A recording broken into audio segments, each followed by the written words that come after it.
Hello বন্ধুরা, শুভ সকাল। তো আজ আমি সকাল সকাল রেডি, কাজে বেরিয়ে পড়বো এবার। আর এদিকে আমার বাইকও রেডি, চলুন বেরিয়ে পড়ে যাক। তো বেরিয়ে এসে দেখি রেলগেট পড়ে আছে, হয়ে গেল। ভেবেছিলাম ট্রেন পেরোবে, দেখি একটা ইঞ্জিন চলে গেল ট্রেনের। তো ফাইনালি রেলগেট পেরিয়ে গেছি। এবার এই জঙ্গলের মধ্যে দিয়ে রাস্তা, ওহ দারুণ ফিলিং একটা। তো কিছুটা যাওয়ার পর একটা জিনিস দেখলাম, আপনারা গরুর গাড়ি দেখেছেন, আজকে দেখুন মোষের গাড়ি।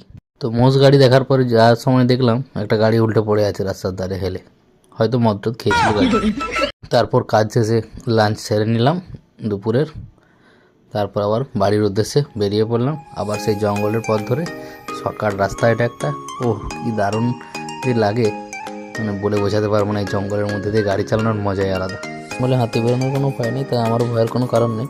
তাই একটু সেলফি ক্যামেরা অন করে ক্যাদ মারতে মারতে যাচ্ছিলাম। তারপর আবার কিছুটা যাওয়ার পর দেখি সকালে বেরোনোর সময় ট্রেন আটকালো, এখন আবার ভেড়াতে আটকেছে।